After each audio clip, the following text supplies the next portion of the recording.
Hey, everybody, and welcome back to another episode of your favorite podcast, the world's #1 rated podcast. I think it's the #1 rated podcast in all categories, according to the new report that was just published in the West African Times.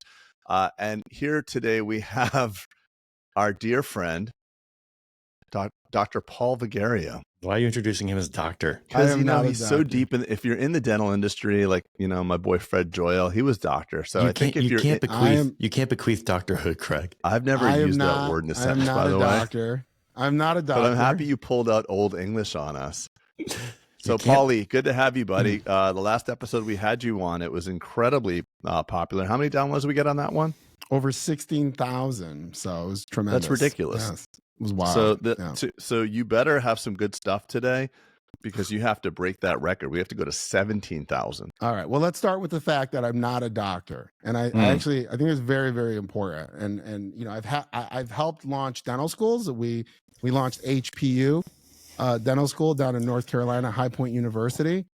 But one of the reasons why I point that out is because I actually believe in this theory of doctor competition. I think that when you go to school to become a doctor, the industry actually positions you in dental school to compete with other doctors.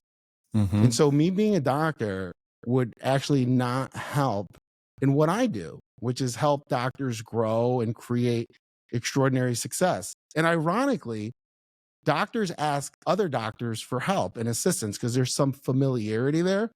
But what I've seen on the outside and just talking with them is that the doctor competition is just been so baked into you for so long, because it's how you became a doctor. It was by competing with other doctors, that when you get out into the real world, yeah, you share some things, but there's just that inherent competition, which is actually placed there by the industry, by the insurance companies, because if you guys you just united, it would be all over. You're the top 1%. There's a dichotomy of this logic, Paul. And I like where you're tracking, because I do agree with you, right? It's on one hand, like, hey, you're a doctor, I'm supposed to compete with you. So if Dr. Vigario had this big technology company, it's like, well, wait a second, can't support you because you're the doctor. On the other hand, I agree with that 100%. On the other hand, you probably know in our industry that we are leery of people that aren't doctors because we think that they're predatory salespeople on us. Right? So it's like we have two devils. Like, wait, I can't trust you because you're not a doctor. You're just a slick salesperson or something, right? You're going to sell me whole life insurance. Yeah. And then the other hand, right? So it's like two angel devil. Which one? Pick one. My father would always say, Paul, you got to consider the source. You got to look at the source, right? And so look at the background of the people you're having meetings with, right? Look at their level of education, because doctors are amongst the top 1% most educated in the world. So if they didn't have you guys competing with each other, you would dominate the world. There's no question. In fact, when I work in dentistry and then I have conversations outside of dentistry, it's such stark contrast as to the depth that I can go. I can get really in depth with doctors and not so much with my local hometown community, right? So that's by design. But I would say that when you're wary about the salesperson, ask yourself, am I actually sitting across from a salesperson, right? And don't make the fact that the person is good at sales a bad thing. Just look at the background of the individual themselves. For example, I have a degree in information systems with a focus on healthcare systems. I've had the same job or career or business for 24 years. My level of commitment and dedication to healthcare and systems and making doctors more successful is over 2 decades, 12,000 practices. Judge me on that and don't penalize me because I happen to be good at sales, right? Do you think you're good at sales, Paul?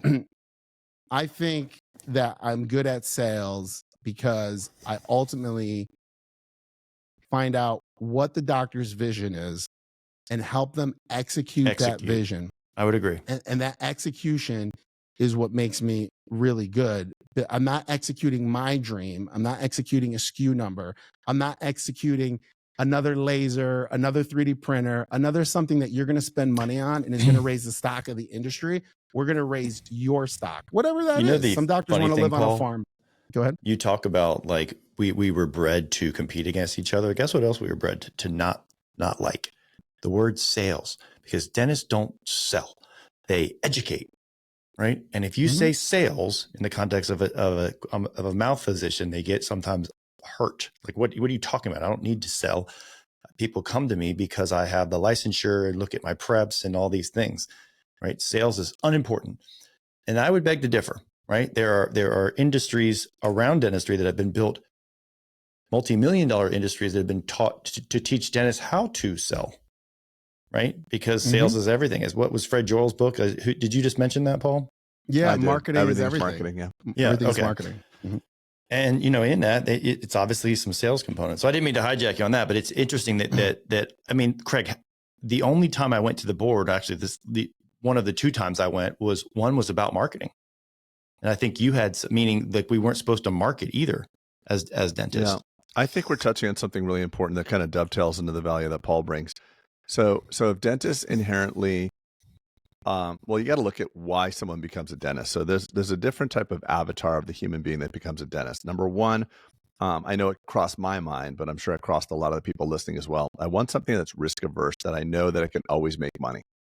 So entrepreneurial behaviors, and really, if you have a dental practice that makes money without you, you're an entrepreneur. Can we just clarify that? If you have a dental practice that makes money without your services in there, you're an entrepreneur. And I think, as we were saying before we hit record, I think most dentists start a practice because they want to craft the very best job they can have. They want 4 operatories, 5 operatories, whatever it is, a couple hygienists, and they want all the right equipment so they can do their craft as good as possible. And I think that dentists, the reason why we don't like to sell is because we believe they are coming for us. That's why the patient experience is always so oftentimes neglected in healthcare. Because if it's about me and the fact that I went to Acme University and I have Acme laser and I have Acme this and that, you're coming because you know I'm amazing.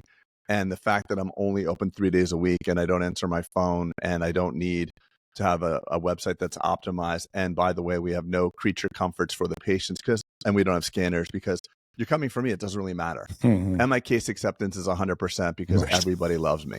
What if I told you though that what if I told you that all that information is wrong though? Like all that reason you're coming for me. Like it is what if wrong. I told you that was the way the industry positioned students, so that students can then be positioned as operators, not as entrepreneurs, but as operators. And then I think that's good for them. Yeah. And then you're an operator for who? Like when I ask a doctor, what's your brand? And they give me their name, or they don't have an actual well thought out brand, I say, oh, let me help you with that. And they said, sure. What is my brand? Help me. I look them dead in the eye and I say, Delta, United Healthcare. Right? If you don't have a brand, the insurance company is your brand. And well, most of us dentists are a commodity.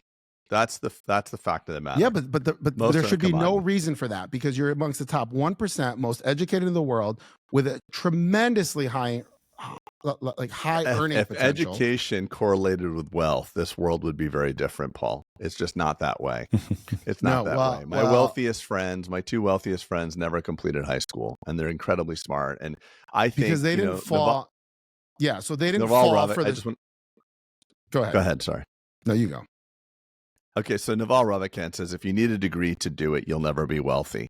And it's interesting because when you're specialized and you go through a lot of training, at the end of the day, beautiful. And for those that are listening, Paul just pulled up the copy of the book. But when you're specialized, you need training. That means it's you. It's you. You're the instrument of the work.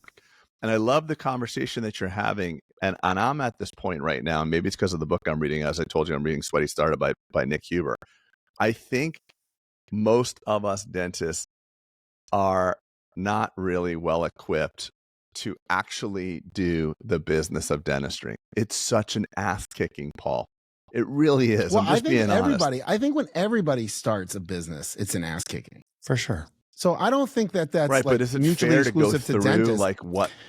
Is it fair to go through all that? That's all I'm saying. Well, Craig, even going to business school. If you want that entrepreneurial, lifestyle, if you want to be a boxer, if you want the reward of retiring by the time you're 40, and like, you're going to get punched in the face. I mean, right. So what percentage of the graduating class you believe should be entrepreneurial? Like what's your belief system, Paul? look, I believe everybody deserves a shot at it. I don't believe everybody is ready for what it actually is, right? But that's not for me to judge. It's not for me to dictate.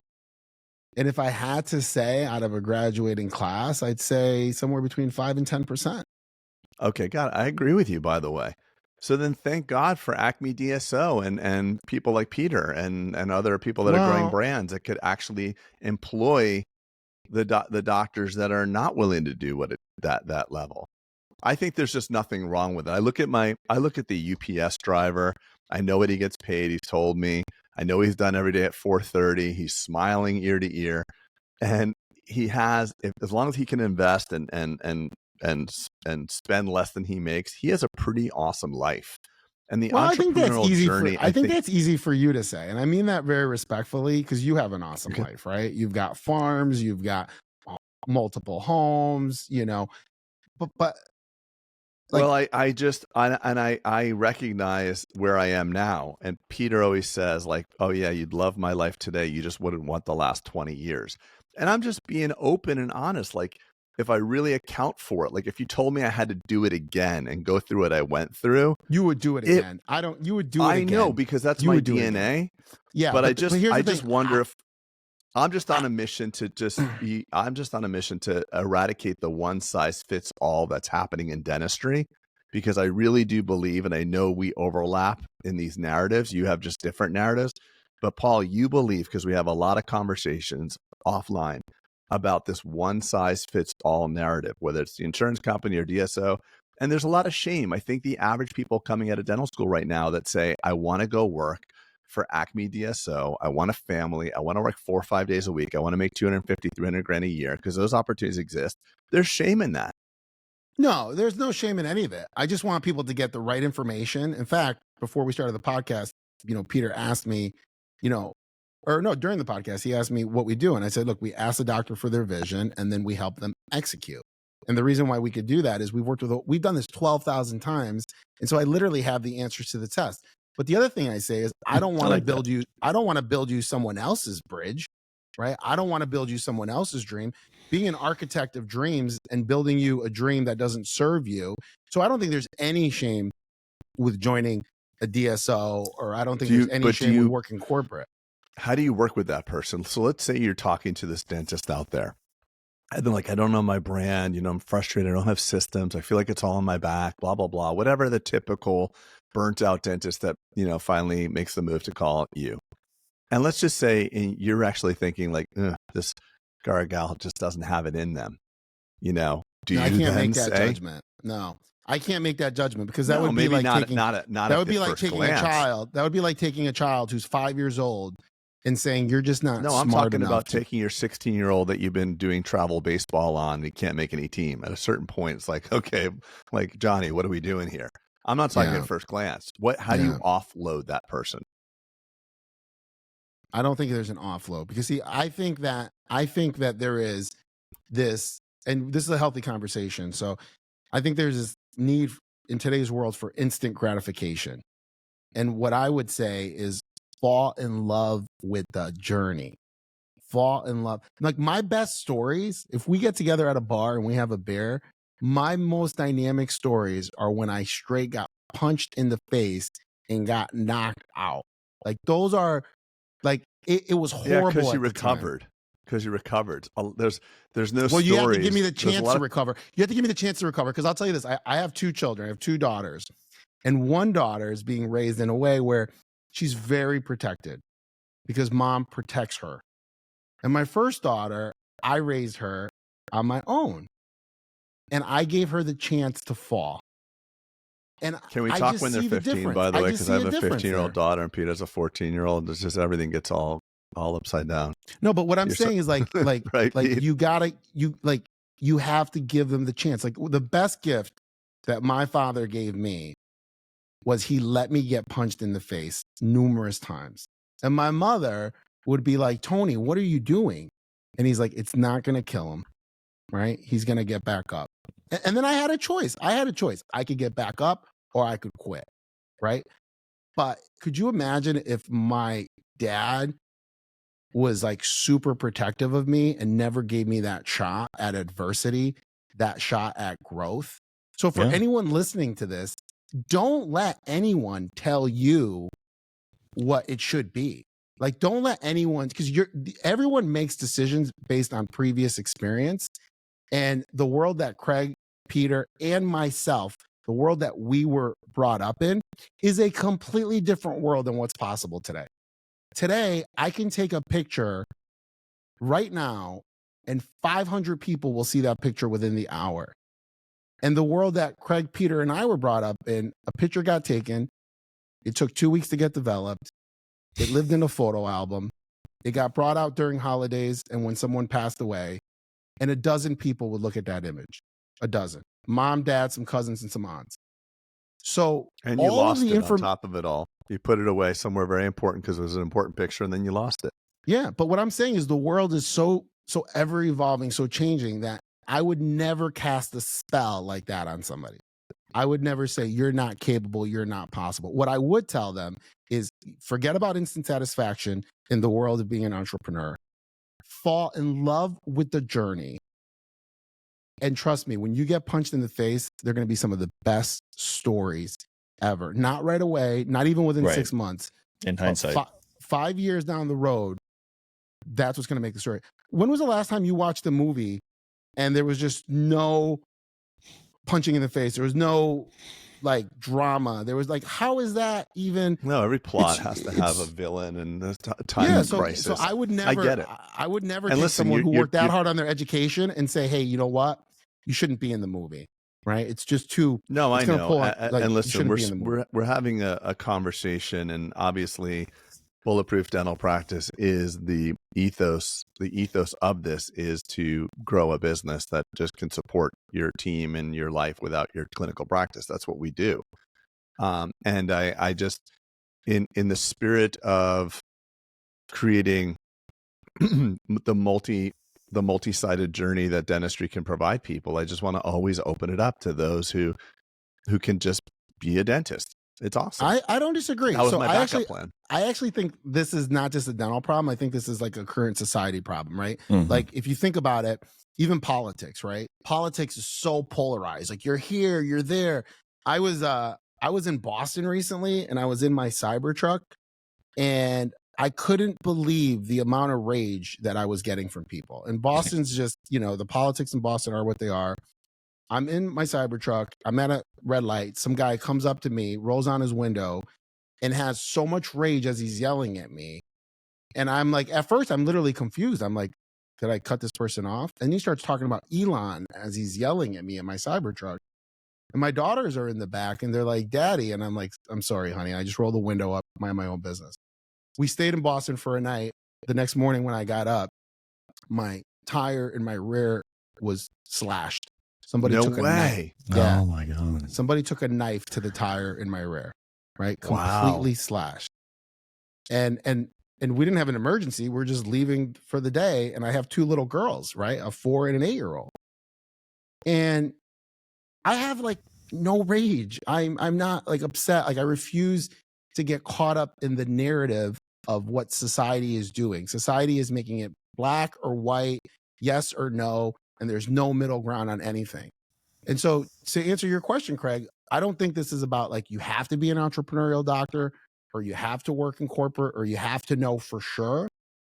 I think it's a journey and you got to fall in love with the journey. And if you try something and it doesn't work for you, if you drive a Cybertruck and you don't love it, you tried it. Right. But how are you going to blame the truck? If you do love it, use code Vigario, correct? Is that what I'm Yeah, you get $2,000 off. Use code Vigario. Sorry, couldn't But help what I'm saying myself. is like, it doesn't have to be one, it's not going to be about instant satisfaction. Let's just acknowledge that this is a journey. But it doesn't have to be, I'm 100% yes on this or 100% no on that. It's, I will fall in love with the journey and I will grow as a person and I will learn as I go. And that's what I ask people. I always say, listen, you're going to fail. Okay. But much like football, Football is like a great analogy. You want to fail forward, right? Craig, it's this oval ball, Craig, and it has laces on it. Yeah, I know. It's on ice. They wear face masks. I know how it works. But you want to fail forward, right? And you want to learn from your last play. And if if you were corporate and you learn you want to be an entrepreneur, great. And if you try to be an entrepreneur and you learn you want to be corporate, great. Now, here's what I would say. When I'm talking to clients, I'm super realistic about what things are, right? I'm like super realistic, right? I'm like, this is not going to be an overnight thing. There's no overnight success. You're going to fail. And if they're like, I don't want to fail, I don't like getting punched in the face, I need absolute certainty, then I will continue to ask questions. And our team is positioned to ask questions where they will arrive at their own answer, right? So I won't put a spell on them and say, hey, Bobby, you suck at baseball, you can't play baseball. I'll just say, Bobby, what are we actually trying to accomplish, right? Like what, and you just kind of keep going down the why and it'll surface. And I think that's one of the big benefits of connecting with our team is we've done this 12,000 times. We don't have a SKU number to sell you. Nobody's trying to sell you the next gadget. We're actually just trying to figure out where you are and where you want to be. And if you talk to the person that has the answers to the test and the test can be positioned to help you achieve your vision, it becomes a really interesting conversation. You know, Paul, all this has me thinking too about like, you know, that book, The Regrets of the Dying, right? And the number one that's always talked about is I wish I'd had the courage to live a life true to myself, not the life others expected of me. And so this applies to the dentist so much because we were bred to do dentistry, bred to have a practice. You're told what to do. And also my second point to this is piggybacking on what you said. What I see a lot of people doing in dentistry is they have hopes and aspirations to do all the things Craig spoke about, right? I'm going to do this. I'm going to be an entrepreneur. And they read, study, read, study, go to course. And it's great. But at some point you have to get in the petri dish of life and just try shit, knowing like they're so afraid of the gut punch because they don't know if that gut punch is going to put them on the mat permanently that we stay safe. We stay safe, right? I don't know if I should take that leap. It seems scary. And then and I can attest to this, that the older you get, the more risk averse you are, right? Because you feel like there's more to lose. So I think there's a Goldilocks window where you really should just fucking live your life. I right? agree. You should just do it. And you should live your life. What's and I'll that tell you one window thing for you? I'll tell you one thing. So my dad went to college and my mother didn't have that opportunity, but my mother gave me an amazing gift, right? And it was when I was in my 20s. As a child, she just tried to protect me, which was really ironic. And my dad would let me fall. And then when I was in my 20s, because my dad went to college, right? Because he's educated, because he's into the system. He's like, you got to get a real job. And my mom is like, if you're ever going to try this, now would be the time. You're 20 years old. What's the worst that's going to happen? You're going to live with us. Come back and live with us. Yeah. Like you've been living here for 20 years. Right. So what was so ironic was my dad was preparing me my whole life for complete independence. But then after we go through the education model, he's like, you got to get a real job. You got to get health insurance. You got to fall into the system. Yeah. Get in line. My mom was like, well, now would be the time to try. And so the combination of both of them was like really magical. So Craig, when you say when would be the time, I would say the time would be right now. Whoever's listening to this that has any itch to try to be an entrepreneur, the time would be right now. Because when people say, well, I'm going to wait till I get, I'm going to wait till I get married, I'm going to have kids, it gets incrementally harder, right? But that's not me telling you not to do it in your 40s. That's me telling you that you got to be true to yourself. And you got to know yourself and you got to be yourself. And Peter, I'll say one thing. When I meet someone and they say, I'm a dentist, I say, what's your name?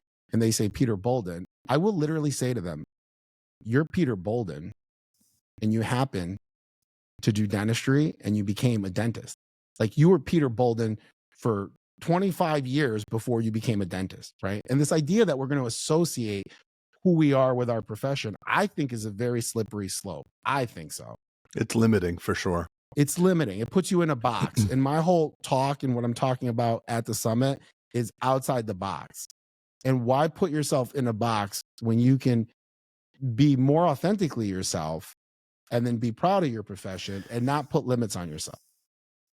Paul, that kind of Craig talked about the ethos of Bulletproof. I think that's where it is. And you know, we push people, come to Summit, join a mastermind, get in mentorship. And it's not because like Craig and I want, you know, make a bunch of revenue from Bulletproof. Like, right. We have other businesses that support us. It's because we see that can be the catalyst to getting outside the box. Is like, you got to change something. If nothing changes kind of thing. And so if you have aspirations, just like you said, yes, you can read books and yes, you can watch YouTube, but nothing replaces kind of mentorship or someone who's done it before, or getting immersed in an environment where you feel supported. Like nothing can replace that. And so that's why we push all these, like, come here, come on, try it. It's really to help lift the whole industry, or the people who want that lift in our industry, if you will. Yeah, and I feel like we're leaving a lot on the table too, guys, because you know, I was talking to Deborah Nash, you know, a couple of weeks ago, and she said every Bulletproof person I work with is on fire. They're all kicking butt. They're all doing great. And I feel Bulletproof like masterminder, you're saying masterminder, and it's just the people in our ecosystem. There's people that have gone to 3 and 4 summits in a row. And I feel like this mission still, like we're not doing a good enough job getting people to enroll in our community. I think there's, you know, tons of people that are listening to the podcast, obviously, but they're not taking that next step just because they hire like Acme Consulting and all these other like consulting companies that are not going to really help them get to the level that they want. And the one thing, you know, you were saying that, I don't know, one of you was saying earlier that, you know, you got to learn from the right people, but I didn't learn from dentists. You know, I learned from Peter. Peter was probably the only dentist that taught me anything about business, unfortunately. I learned wonderful patient skills and all these things, but the business of dentistry, Peter's probably the only person that I've ever learned as a dentist on how to improve my business. I was fortunate to be surrounded with a group of people that were just successful entrepreneurs. And there's such a rare space where there's an entrepreneur that happens to be a dentist. That's the air that you need to, or that's the room you need to be in. Yeah. Well, I think who you surround yourself with matters, right? And I know that. And I think one of the things that you guys have done with Bulletproof that is truly special, and I think, you know, may get lost if people just see it as consulting, because there's a lot of people that do consulting, just like there's a lot of places that sell coffee, but they're different, right? And one of the things that you guys have done, and I want to say thank you, is you guys have allowed me to take that stage, and you don't look over my presentation, and you don't censor it, and you don't say, hey, you can't talk about this. You just say, Paul, just, you got 24 years, 12,000 offices of experience. Take the stage and share whatever you know, and I know you're going to bring great value. Do other people do that, Paul? Yeah, they say insert Acme Laser into this somehow. Yeah, because I've been on that stage where like, can you talk about Acme? I was just invited to speak at Gillette Stadium, and I don't want to get into it, but I was told not to after I got paid, and I talked to some people, and they said, you know, corporate dentistry is it just has a lot of influence in our decision making, and so we don't want you to take the stage. And I said, why? Well, your message is, you know, not congruent with what they want, not congruent with what we want. Yeah. And I think that's the problem. See, I'm not saying that Craig isn't correct, that maybe it's not for everybody. I'm just saying it's our job, and Bulletproof does a great job of this, to offer a full range of what's available for ice cream, all different flavors, give you samplers of the ice cream, and you can choose what you want. You can choose what you want. Like, we shouldn't say, hey, we only have chocolate or vanilla, and that's it, and that's the way life's going to be. And I'm saying fall in love with the process of trying the ice cream and saying, hey, you know what? I don't like this ice cream. And I always tell clients, that's a great, and they'll say, oh, I don't like this, and it took me 6 months to figure that out. I said, that's a great distinction. It's a great distinction, because when I know what I don't like, I can then find out what I do like. Paul, we've spoke about this on numerous podcasts before this one, and Craig says that lots of times when we and Craig and I were both victims of this, when we were unhappy in our careers, what did we do? We said it must be the procedures I'm doing, so I'm going to go learn implants, or I'm going to go learn Invisalign, or I'm going to go learn composites. That's got to be it. Instead of, I'm going to go learn team culture, satisfaction. Right? I'm going to go learn how alignment. I'm going to go learn patient experience. I'm going to learn how to read a P&L, because that's actually the thing that's causing me to be unhappy. It's not the procedural mix that I'm doing. It's the fact that I feel frenetic and out of control every day when I get outside of my operatory, and they don't understand that. And Yeah, that's, well, I think, yeah. Well, that's the coaching and the what's the word I'm looking for here? It's beyond coaching. It's I look at it like this, guys. Paul, if you don't mind, I think it's like, Maslow's hierarchy of needs, like the basic needs are food and shelter, physiological needs, and then self-actualization. Same thing happens in a dental career. You get out of school, you got debt, the phone's not ringing, you need to make money, you need food and shelter. So how do you make more money? You learn better dentistry because you're sick and tired of doing composites all day. You're making $300 per visit because you're not equipped to see the bigger dentistry. So what do? You go enroll in an occlusal training, Coyce or one of the greats out there, and you learn how to make each patient, how to have a higher average production per visit because you take better care of the patient.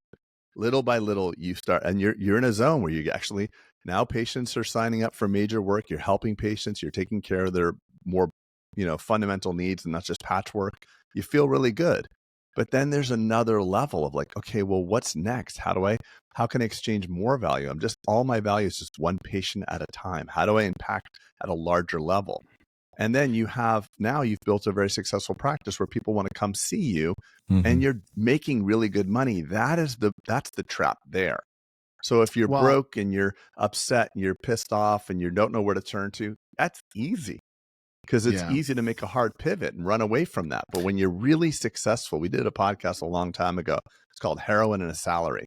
When you're comfortable, that's when things are hard. That's when it's hard to change. That's the guy or gal out there that's making big money, doing really good dentistry. They're booked 4 weeks out, but now they yearn for something more. They're up on that self-actualization level of the Maslow hierarchy of needs of dentistry, if you would.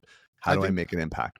I think one of the reasons why that happens, though, is because of the way the industry positions dentistry, and they make you operators, right? And so you're an operator, and you're literally getting a reward for doing the procedure. And that's why when you're not happy, you're like, well, maybe it's the procedures that I'm doing. Or that's why the trap is the more procedures I make, the more money I make. But if we can take doctors and expand them from just being operators to seeing a bigger vision, which is what Bulletproof does, then there's just more flavors on the board. There's more possibility. But you're saying, like, when a dentist, isn't happy or finds a void, they kind of try to fill that void with clinical work. And that's where I'm saying, don't identify yourself as just a dentist. You were a person for 25 years before you were a dentist, and understand that dentistry and dentistry school and the dental industry has positioned you to become an operator. And Bulletproof is going to help you break through that wall of being an operator and give you a full gamut of flavors, a full array of flavors. And you could still be an operator if you love it. If you love to be an operator, be an operator. But there's more to dentistry than just being an operator. And there's more to dentistry than just clinical work. And there's a lot more joy in it too when you start to understand all the different flavors that are possible. That's my point. Yeah. You got to see what's possible. That's the biggest benefit that we can do. You, Paul, and we can show people what's possible and let them select. And I think that because dentistry is procedural based, I think that after years of working in that environment, doctors want to know exactly what they're going to get. Like, if I come to Bulletproof, exactly what am I going to get? They want to know, right? And that's kind of the industry trap where the industry transacts with you all the time, right? What's in it for me? How do I? Yeah. The industry's constantly transaction. So this is what I say to them. I say, listen, you can never grow through a straight transaction. And here's proof of that. You can go on Amazon.com and you can transact on anything. You'll pay a certain dollar amount and you'll know exactly what you're going to get. And no amount of Amazon boxes that you purchase is going to help you like massively grow, right? You are going to grow Amazon stock, and that's why they're very wealthy. And that's why the industry is very wealthy.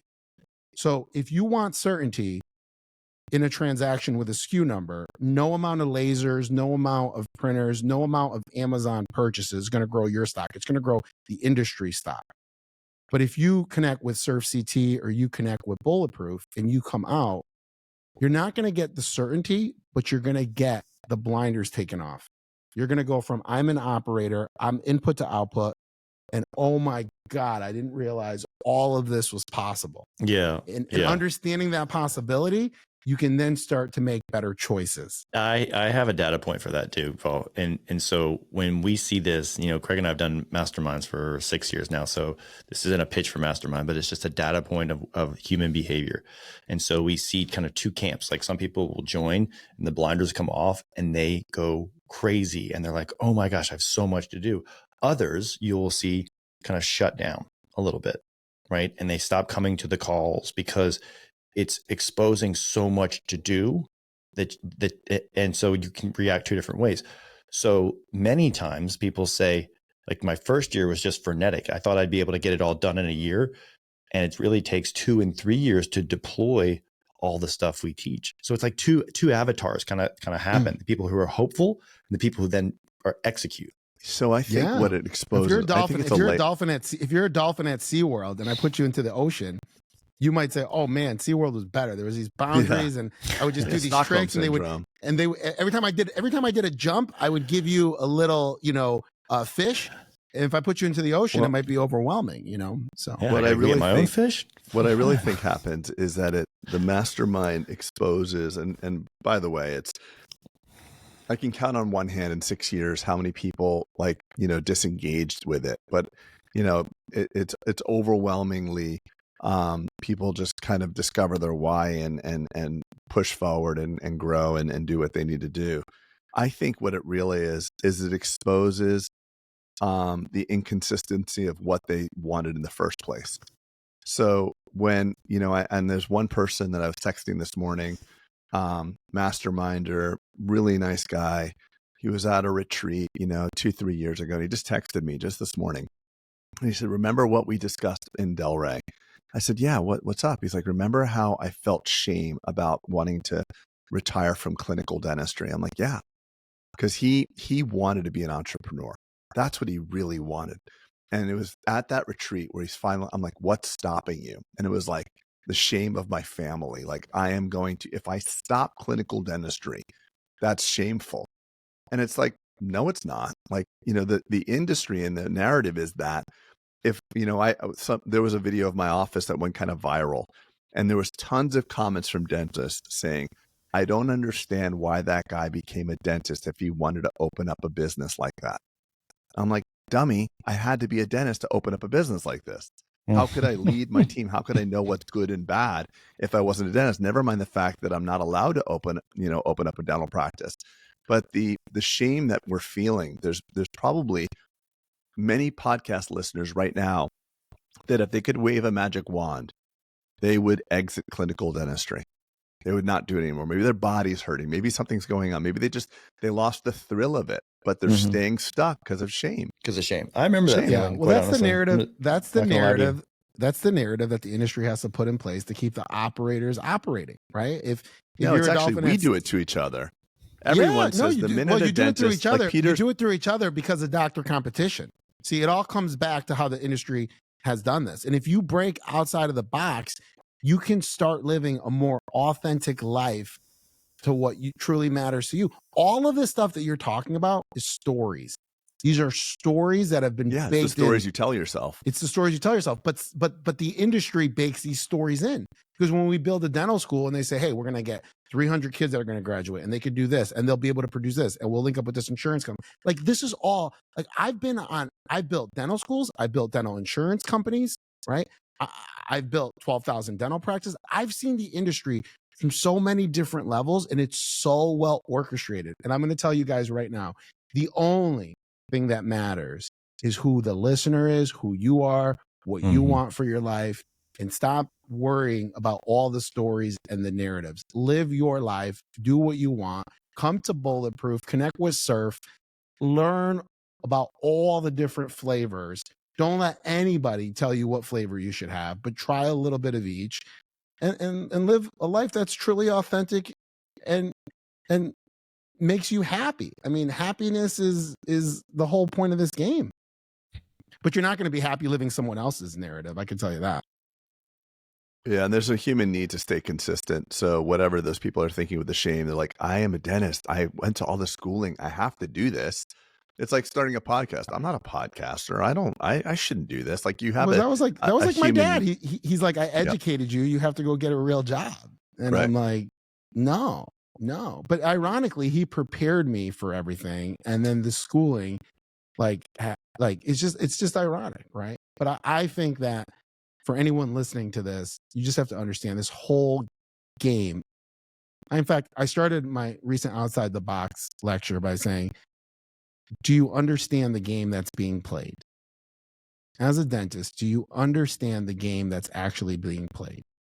And if you can understand that game, you can peel back a lot of that shame, because that shame is part of the game. Being an operator is part of the game.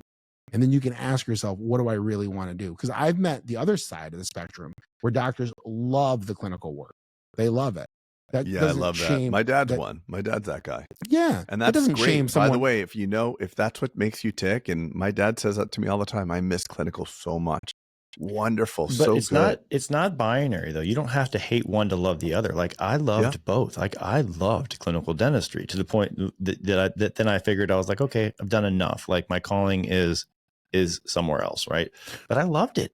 I loved it. But that's where we're talking about. It's not a, I have to hate clinical to be an entrepreneur. You can do both. You can do both. That's the world we're currently living in, right? When you say it's not binary, you don't have to hate one to love the other. Like, what does my Cybertruck have to do with whatever that guy was yelling at me about? What does, clinical work have to do with you wanting to be an entrepreneur or not wanting to be an entrepreneur? Right. Like, we're just living in a world where it's like, what side are you on? You're on the left or you're on the right. Yeah, no, exactly, Paul. What side are you on? Yeah, like I sit in the middle. You're on the clinical side? Oh, no. I'm on the get out of the chair side. You're right. It's so funny. You know what? The listener should be on their side. You should follow your heart. You should do what makes you happy. And you have a choice, right? So I always say there's choice and decision. Decision is final, right? Decide comes from the Latin word suicide. Decide. It's final. Once you make that, it's final. Well, I have to correct you, Paul. Side is to cut off. Cut off, which is final. Decision, you cut off one possibly for another. Yeah. Perfect. You're the doctor, so totally appreciate that because, I took Latin. Craig, no one likes a know-it-all. No, but he does, though. But listen, it's permanent. The whole point. It was elaborating his point for him. The point of this is that that's permanent, right? And I think distinctions are very important. So to decide is permanent, right? But to choose is a choice. So I can walk into an ice cream shop today and choose vanilla, and I can walk in tomorrow and choose vanilla, and I can walk in on the third day and go for strawberry or mango. So when people say, what side of the fence are you on? You can change your choice. You can choose to be corporate. You can choose to be an entrepreneur. You can choose to do a little bit of both. You should choose what makes you happy. I want to add to your point, Paul. I want to add to your point because I think it's really important what you just said. And I want to just bring up another point to it. So there's a lot of people who are worried about you. They love you, but they're worried about you and they're guiding you. They could be your spouse. They could be your family. They could be your friend. A lot of people hang their bullshit on you. So they're like, I thought you were a dentist. Like, what are you doing? Like, I thought you were this. Like, why are you, and you're changing, you're pivoting your decision to make go from strawberry to vanilla upsets No, not decision, because that's very scary. So your decision to go from strawberry to vanilla is permanent. Your choice. No, okay, you're entertaining strawberry to vanilla pisses them off. So what I'm saying is like, if I had a lot of pushback in my own family was worried about me. Like when I did this big building, they said like, what are you doing? You're a dentist. Like, what do you think you are? Are you a business? So I'm just saying that there's even good intentions. People that love you are still hanging their bullshit on you. Yeah, no, of course. And I would say that the building is a decision because it's pretty permanent, right? But I would say that a lot of people, especially young dentists, they're making these choices into decisions and it's causing them a lot of angst and a lot of stress. And I'll go back to like my mom when I was 20, she's like, try it. And if it doesn't work, like, what's the big deal? Right. So I think the distinction, and I don't think this is a small thing for the listeners. I think the distinction between a permanent decision and a choice is an important one because in making a choice, you can choose differently tomorrow. If it didn't work, just choose something different.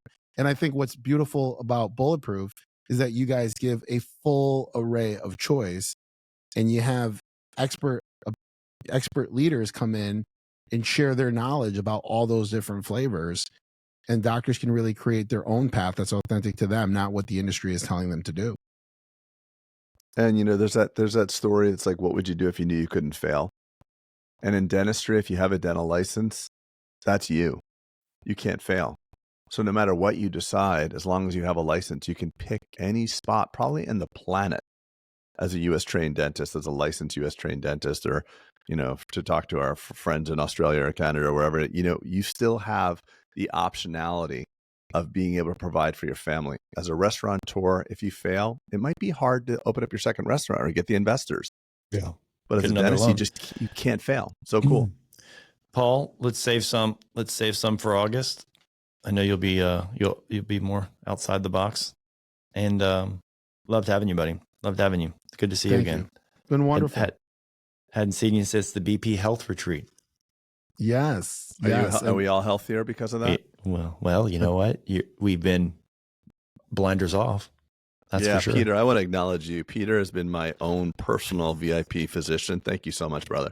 Peter's adding years to my, and Paulie, you've been doing, both of you are really in the forefront of biohacking, and Paul introduced me to Dr. Kevin Green, who's awesome. So thank you guys for, I think in August, we're going to be covering some longevity healthcare at the summit, which is another choice that people can make, right? You can learn about longevity healthcare, peptides. You really start thinking about that when you're 50. I got to tell you, that's a big thing. Yeah. So anyway, August is going to be, the summit's going to be great. Anyway, I can't wait to see everyone. And so if you're at all interested in hearing more, check it out, bulletproofsummit.com. We hope to see you there. Craig? Thanks, Paul, for being here. Always good to talk to you. I get to talk to Paul all the time. So if you want more Paul, hit him up.